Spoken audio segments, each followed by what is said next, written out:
Paulo Freire foi um educador e filósofo brasileiro pernambucano, nascido no dia 19 de setembro de 1921. O educador criou um método de ensino inovador que acreditava que a educação era a transformação da sociedade.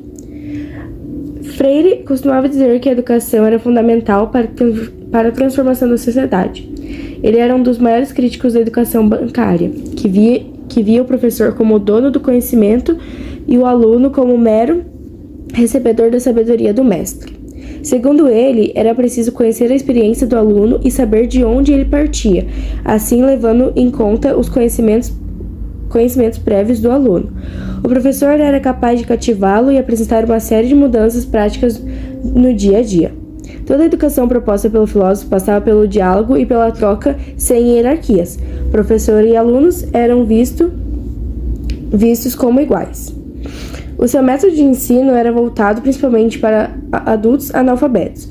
O sistema combinava conhecimento dos campos da psicologia, da comunicação e da didática.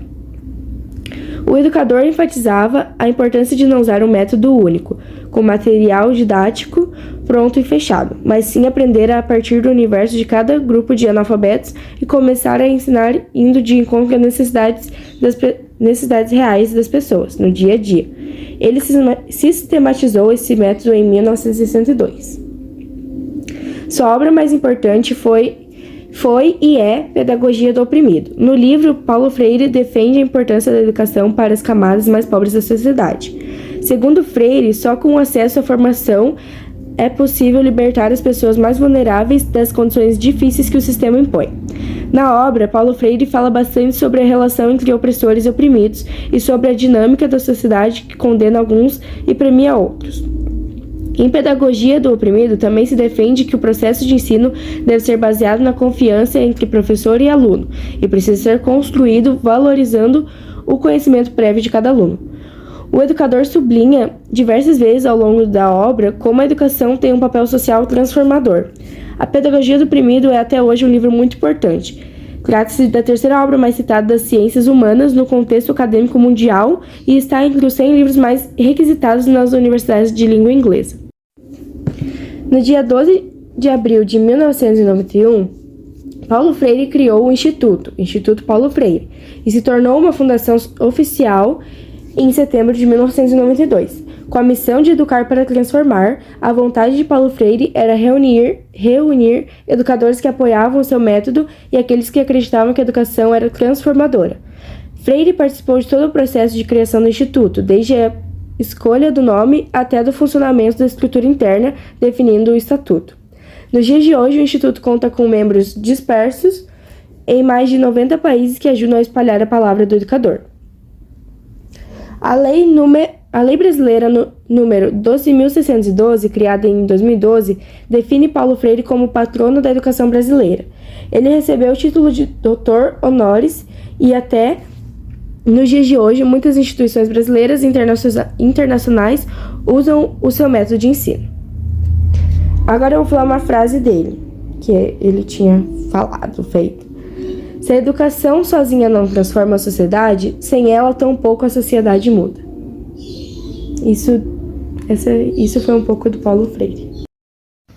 Filósofo e ativista Stephen Biko nasceu em King William Tout, em 18 de dezembro de 1946.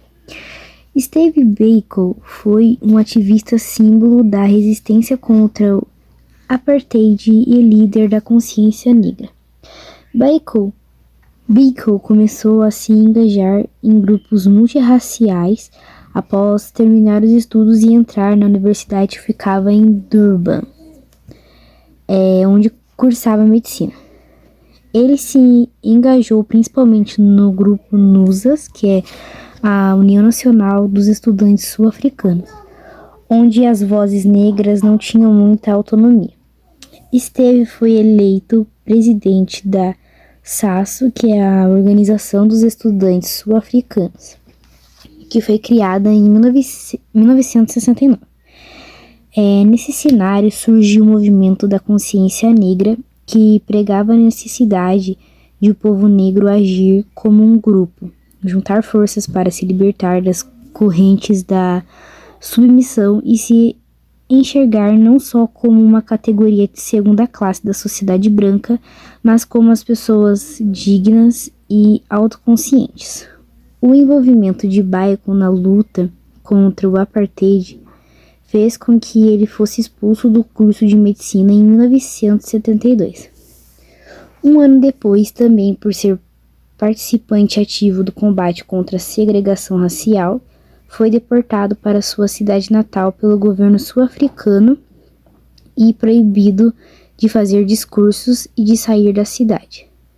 Em 1976, a luta do povo negro se intensificou quando se tornou obrigatório o ensino do Afrikaner, idioma dos colonizadores,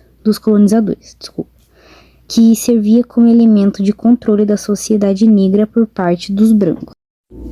O clima de insatisfação só crescia, atingindo o ápice em 16 de junho, quando policiais abriram fogo contra estudantes no episódio conhecido como o Levante de Soweto, bairro de população negra de Joanesburgo. Estima-se que centenas de jovens e crianças perderam a vida nesse massacre. Biko não participou pessoalmente do movimento por conta da condenação judicial que o submetia a restrições de circulação.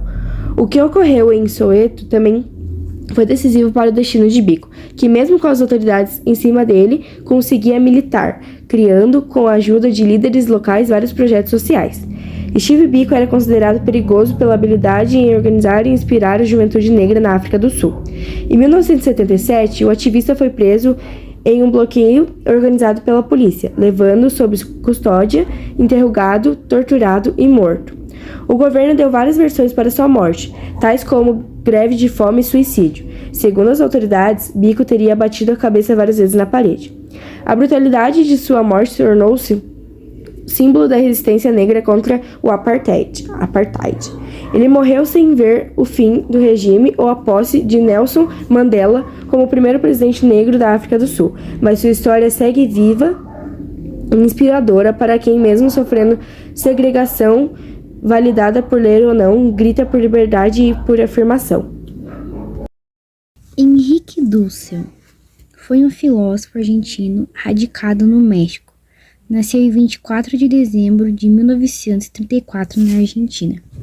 Concluiu a graduação em filosofia na Universidade Nacional de Cuyo em 1957, período em que foi um líder estudantil militante em prol das causas antifascistas e democráticas.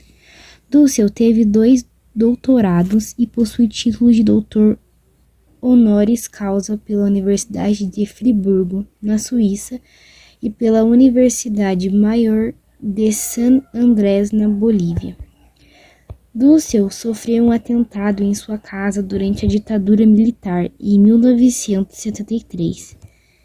Em 1975, foi expulso da Universidade Nacional de Cuyo e ainda nesse ano se exilou no México. Ele também foi um grande crítico do pensamento eurocêntrico. As principais contribuições de Henrique Dussel foram sobre a chamada filosofia da libertação. Vamos entender o que seria a filosofia da libertação. Dussel propõe uma renovação da teoria crítica das ciências sociais da modernidade a partir do olhar e da perspectiva daqueles que o autor chama de vítimas ou de outro. Isto é, sujeitos que tiveram suas vozes e seus reconhecimentos negados durante todo o processo histórico da modernidade. O autor introduz o conceito de totalidade, uma expressão do poder dominante que diz o fato é como as coisas são na sociedade. As vítimas seriam os latinos americanos, os asiáticos, os indígenas e todas as outras vítimas de totalidade. De acordo com Dussel, somente assim seria legitimada a emancipação desses sujeitos.